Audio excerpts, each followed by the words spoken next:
What's up, everybody? Alright, I want to show you something that I'm working on with Ale, because when the Enterprise Store launches, I'm going to be managing it with a team. That's pretty crazy. Right now, it's just a team of 2, but I'm excited because this is furthering the turning point of virtual assistants, right?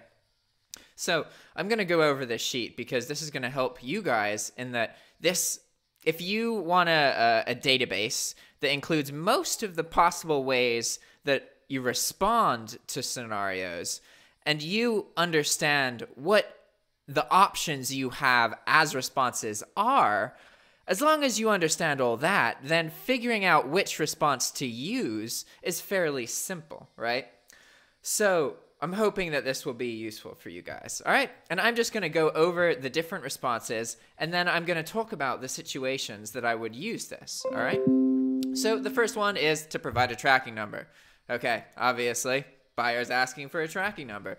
This is really easy to do if you look in your email, because normally you can find the buyer's username very quickly, and then you can look in your email for the buyer's username, and then you can get the buyer's full name, and then you can look in your email for the buyer's full name, because the buyer's full name is probably going to appear on any kind of order related to shipping an item to that buyer, right? So even if you send the wrong item or a different item, that buyer will still show up, right? Which is really great.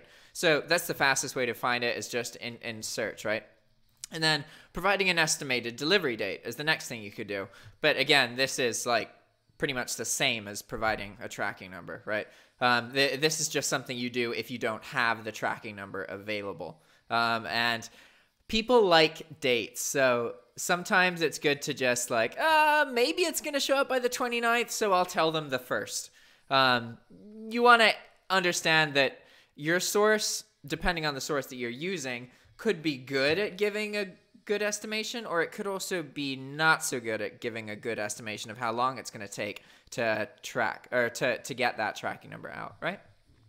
Next, we have to prompt the order replacement offer. And this is the thing that I do most. It's kind of a catch-all that will ideally fix any problem with the listing, or if there was an order and the item's out of stock.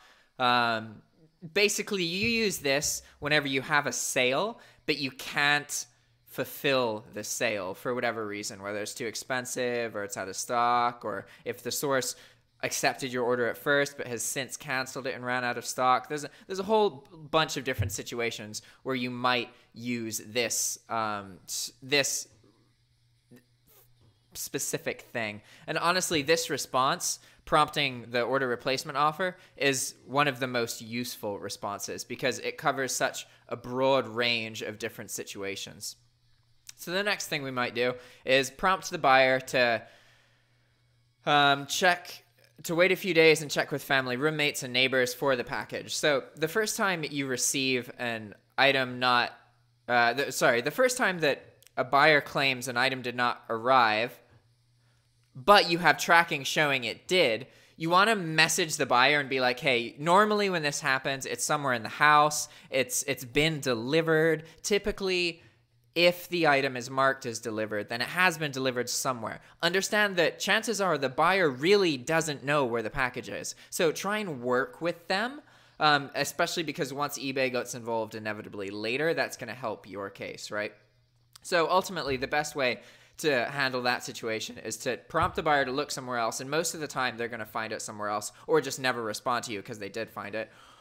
But then sometimes it actually is gone, right? So then what they need to do is open up an item not received case, and then you upload the tracking because you're technically covered, and then you get the buyer to call eBay once you've shown that you provided the tracking number and also shown that you've worked with the buyer, because then that makes it possible that eBay is just going to refund the buyer to appease them, whereas you can't call eBay yourself and get the buyer refunded. They're going to encourage you to work with the buyer and figure out something, although technically you don't need to do anything in that scenario.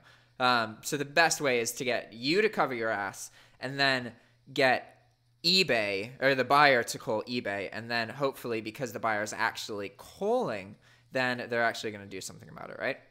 All right, so next we have prompting buyer to open an item not received case.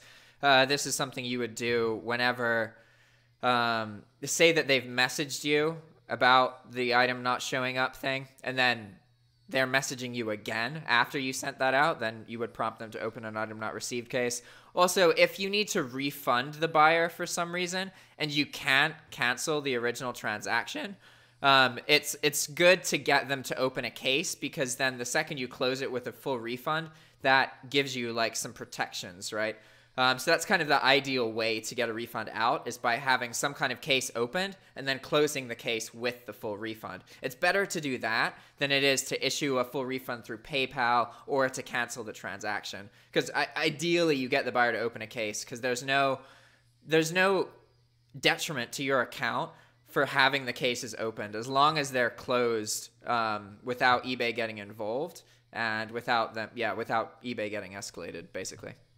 All right, so prompting the buyer to open a return case is another thing that you would do in some situations, and that's very similar to an item not received case, except in the example of a return case, if they have any problem with the order, if they have questions about it, then you can just be like, please start a return case, because you can't progress with a return unless the buyer starts a return case. That's like the one thing they have to do. So you can have a lot of back and forth to make that happen. And ideally, you don't have too much of that back and forth. You just know, okay, I don't need to know all the details. I understand what scenario this is. And the solution is to prompt the buyer to just open a return case, so then we can do the refund thing, right? And you might use that if they receive the wrong amount of items, and there's a whole bunch of different situations where a return case is a good solution, especially when you use a source like Walmart, because it's free returns. So like it's really beneficial, right? Next we have canceling the order, claiming buyer requested, and this is only if you've received message confirmation to cancel or refund. And understand that, like, as dropshippers, if we have out of stock scenarios, technically we are supposed to claim that they're out of stock and cancel them that way. Understand that by not doing that, you are lying a little bit. Like I lie on a regular basis in that way, because I accept that for the moment, the way that my business operates, I can't admit every single time I'm out of stock. I have to work around, right? Be aware of that though, because, you know, some people will be like, oh, they don't give us a choice. Look, like, we are using eBay and they have rules, and sometimes, you know, you want to work with the rules as often as possible, as often as you possibly can, in every way that you can. But it is also good to know the workarounds. And ideally what you do is, instead of admitting that you're out of stock, you convert the situation to something else, right? Because even there are going to be some eBay reps who look at a situation and say like, oh no, you're out of stock, and they'll mark it as a defect. But then there are going to be other reps who see how you handle the situation, and as long as they feel like you really did do your best to try and give the buyer a positive experience, despite the fact that you don't have the original item they wanted, as long as they feel that that is obvious, that you're trying, then most eBay reps will work with you, and they're not going to be really harsh. So I've always, when I do talk to eBay reps, like, because I have an anchor store, and whenever I talk to the reps, I'm completely honest. But I do have to acknowledge that I don't tell the truth about all of my out of stock sales, and this is the way that I'm able to kind of work around that, is by understanding that, okay, if I just cancel something saying that the buyer requested it, but the buyer never sent me a message, that's like easy for eBay to flag as you probably abusing the out of stock system, because eBay has a system, right, to make sure that people aren't abusing it. But a lot of their systems are based on like you actually being reported by other members and that kind of stuff. So if you know what variables to keep in check, then you're probably going to be okay. And the big thing is to make sure that you aren't canceling transactions when the person has never had any contact with you, because you understand that, one, you're not even supposed to contact outside of eBay. So if there's no contacts on eBay, that means there's no contacts in eBay's eyes. So how is it possible at all that the buyer claimed to cancel their order if they never communicated with you? So understand, don't cancel unless the buyer has actively communicated with you. And if you have messaged from the buyer saying that it's okay to refund or it's okay to do the cancellation, then that gives you the ability to cancel it. Understand that at this point, you've protected yourself as much as you can, but it is still technically possible that a rep would look at that and think that, like, say that you'd irritated the rep for whatever reason, or you hadn't responded to them, or they were having a bad day, they might still count that as a transaction defect. But at that point, when you do have, it does say, hey, I want to cancel this transaction, or I want my money back, or anything like that. Especially if you've offered something to work with the buyer. Like you've said, hey, I made this mistake, but I'll get any other item in my store for you that's priced at $20 more than what you paid for as a replacement. So you can get something better than what you got for the same price. Like you need to be able to give them some kind of option so that eBay feels like you really are giving them a good experience. Because ultimately you'll find that as long as your buyers are having a positive experience, you're probably going to have a good experience with eBay. eBay really cares a lot about that. And if you're having a high percentage of problems with your buyers, and when you talk to eBay, you have that kind of fuck my buyers tone, you're going to get much, much, much worse results out of eBay, right? All right, so next we have deleting the listing. And this is something that I do a lot with bulk, because my mentality with bulk is that if there's a problem with an item, I need to learn how to only produce sales, not things with problems.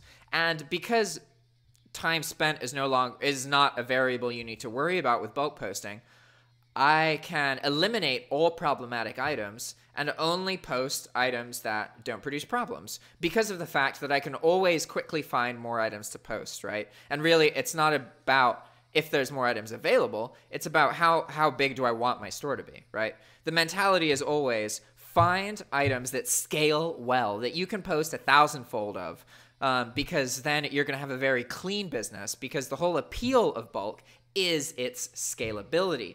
The whole point is that you can grow an eBay account and match that account's eBay account limit growth with a corresponding account limit growth of actual items posted. Whereas when you use other business models, you get to a point where you can't keep up with exponential growth. You can't keep posting 20% more items every month. You know, you can't, right? But when you're bulk posting, it's a different game, right? So deleting a listing is something that I do very, very frequently, whereas most optimizers would just, like, they would view it, okay, we put time into this listing. We've invested time into this listing. So it's not that much work for us to put another minute or two to fix the listing. But from my end, the second I put a second into a listing, I'm like doubling, tripling, quadrupling the amount of time I've spent on that listing, right? Because it's so quick to post listings with bulk that you can almost view it as free, at least compared to the amount of time spent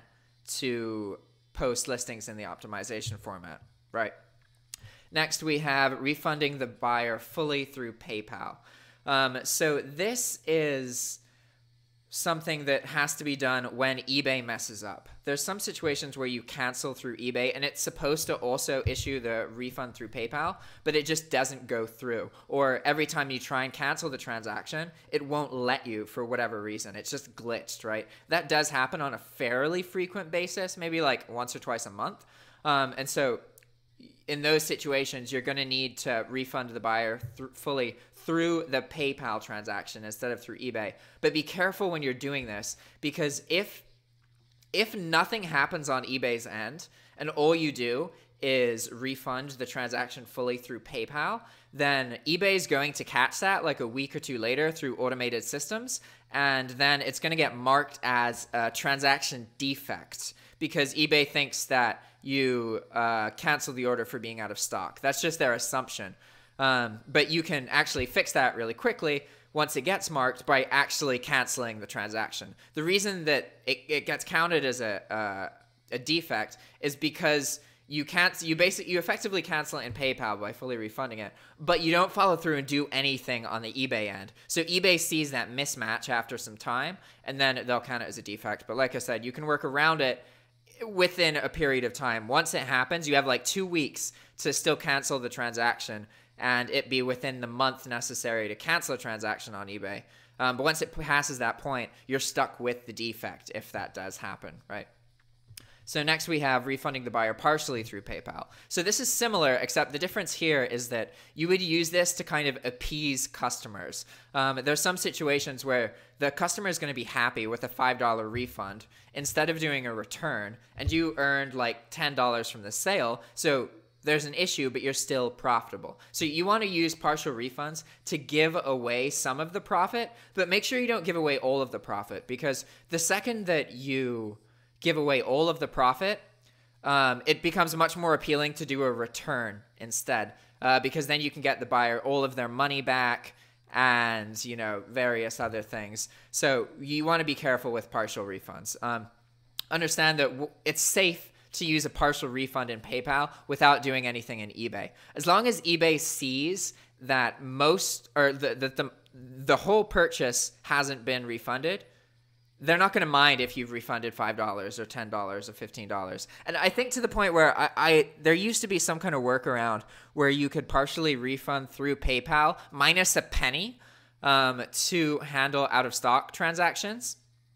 And then you could like send the customer that difference. There were like some workarounds based on that, but generally you can understand that a partial refund through PayPal isn't going to cause you many problems on eBay, and it's a good solution to a lot of problems. Like, say that the wrong item showed up and it's an international order. Sometimes you can give away $10 and that prevents you from losing $70 or $30 or something, right?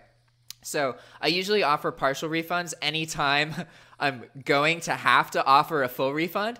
Just in case, I'll offer a partial refund first, just for the hell of it, just to be like, you know, I'm gonna have to refund this international buyer fully, but they don't know that yet. So maybe they're gonna be okay with keeping whatever thing they got and getting $20 back. You know, I don't know necessarily, but it's always worth trying, because otherwise you have to do a full refund. So, all right, and then next action would be no response necessary.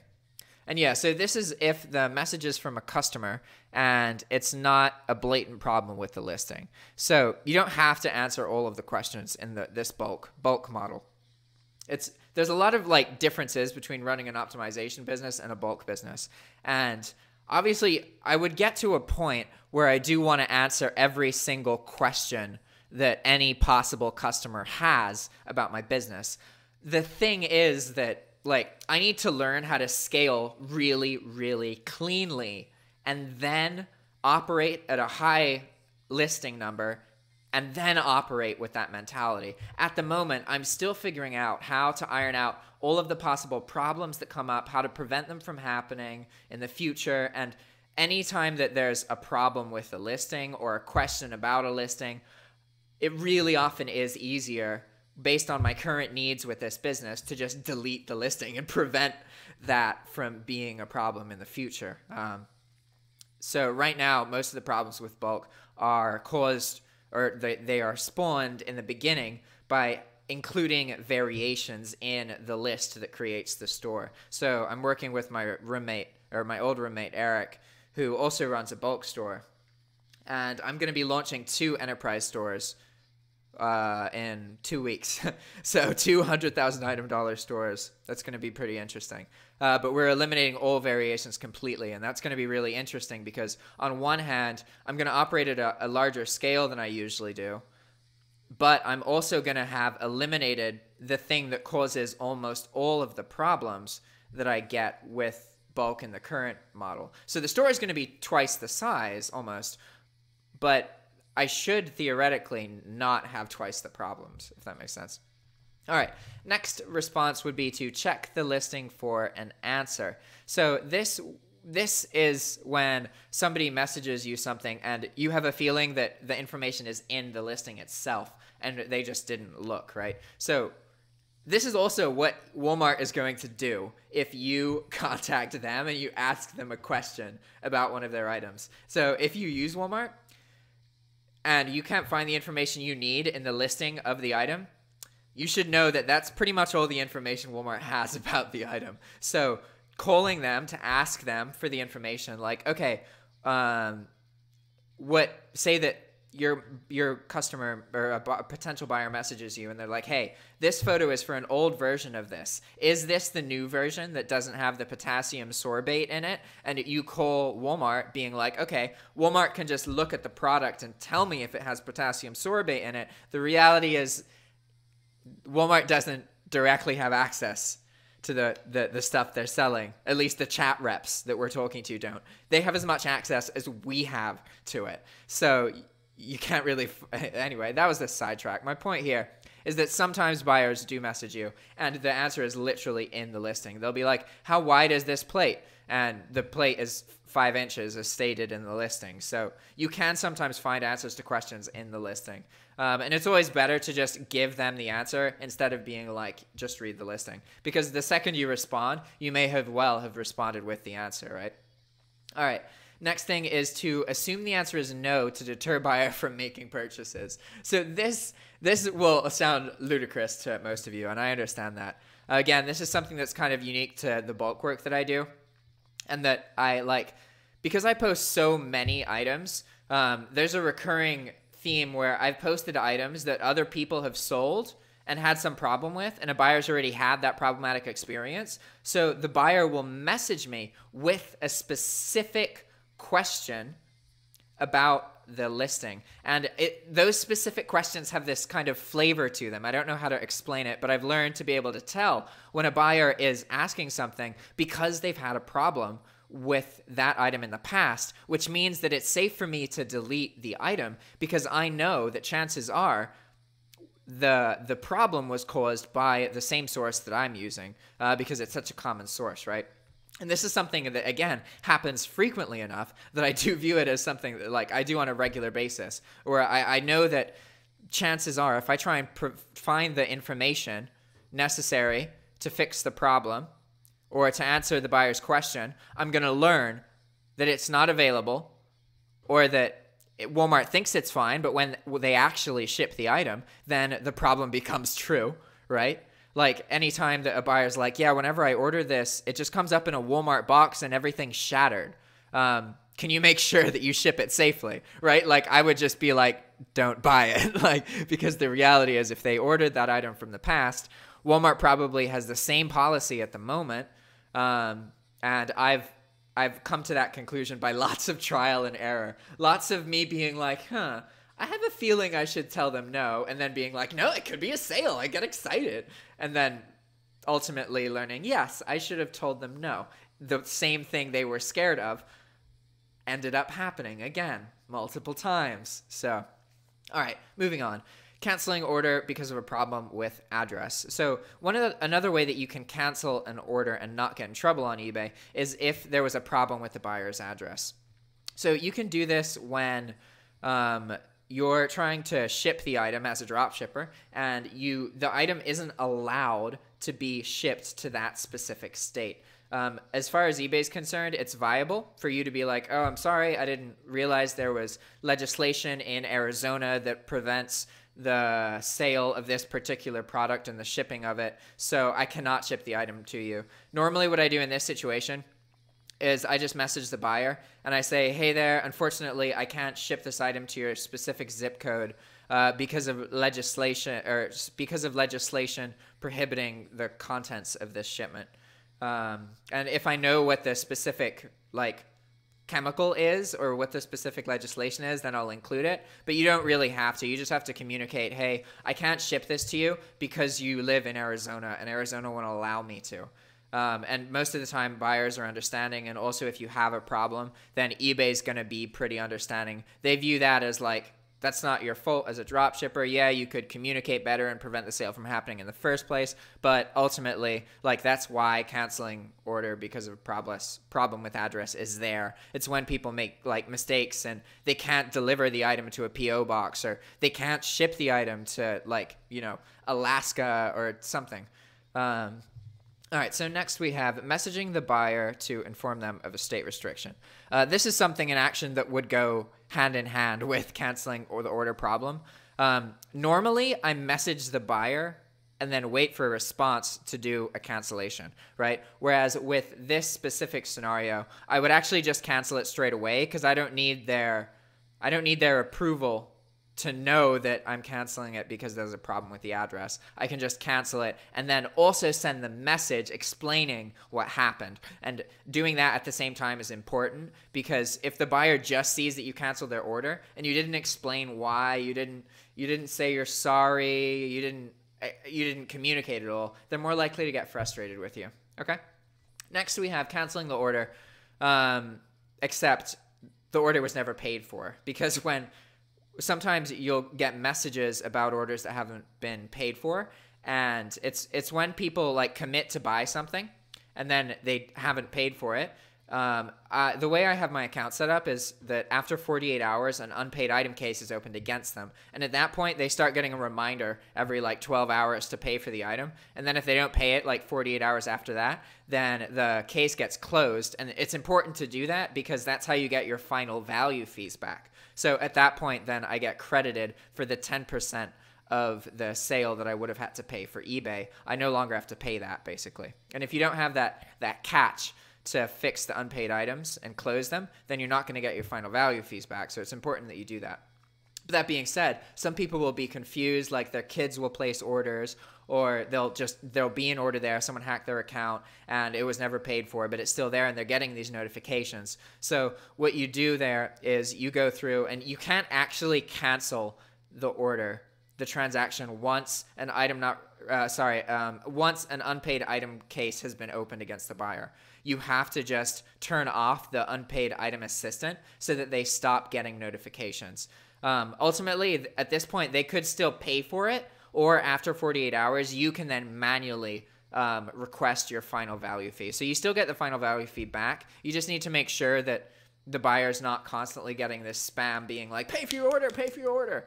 All right, and then one of the last things is to contact Walmart to get a refund on an item that had a shipping problem. There's a lot of situations where you get a message from a buyer and you're going to have to talk to Walmart because the buyer brought it to your attention that the order was marked to ship and a tracking number was uploaded, but nothing ever happened with that tracking number. Like, it never shipped, right? You're going to have to figure out how to get that money back, and you can do that through contacting Walmart. And so that's often a response as well. And keep in mind, I'm trying to identify every possible response I can have to a situation. There are too many different situations that come up. I mean, obviously, there's not too many. There's a finite number of situations that can happen. But it definitely is easier to really understand what your available responses are, because then when a situation comes up, you can be like, all right, I know my options. These are my options. So I just have to pick one. And knowing that you have to just pick something is much easier on the mind and the emotions than it is trying to have to create what the solution is in your head. Especially when you don't have too much experience, it really helps to have something like this. And I really encourage you not to use templates too much, because you really should get to a point where you can just respond to each situation with one sentence, type it quickly, and then move on. You don't need to be typing out paragraphs. You don't need to be having these whole like essays about like scenarios and about sick families, and that's why you messed up. And there's a whole bunch of shit people do. I really think simple is better. It's really, really important to be efficient. And also, you just got to learn you got to get it all in muscle memory and habit. Like, when you see this scenario, you don't have to read the whole message, because you know, okay, this is the scenario, so I already know what my response to that scenario is. And you can get so comfortable with that you don't really need to think about it, as long as you learn all of these available responses. And learning to do these is going to... I think as long as the responses are outlined and available to you, it definitely makes things easier. Okay? And so if you guys haven't figured out, this is a sheet that's going to be used with Ale. So there's a section for us to communicate with each other, and he's going to be able to assign me tasks. But what Ale is going to be doing is he's going to be responding to customer messages, and he's going to be handling returns. I'm going to be processing orders, dealing with the cash flow stuff, and dealing with exceptions that Ale isn't sure about, or their special circumstances. I'll be issuing refunds, that kind of stuff. So the work is split almost about 50-50.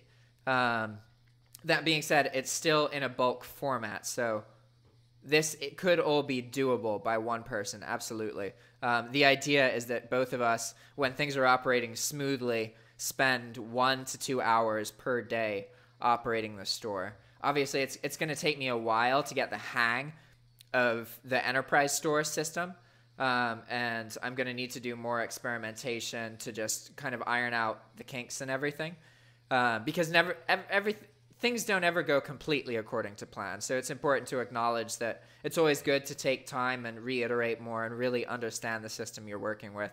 But the reality is the biggest fee, the biggest deterrent to bulk drop shipping is just got halved. And actually increasingly more incentivizing the more items you post. So now they really enabled that exponential potential that drew me into bulk in the very beginning. So I'm really excited. But all right, just figured I'd share this with you guys. See you guys next time. Or actually, no, you got to look at the little cards and end screen stuff now, right? I'll stop talking so you can do that.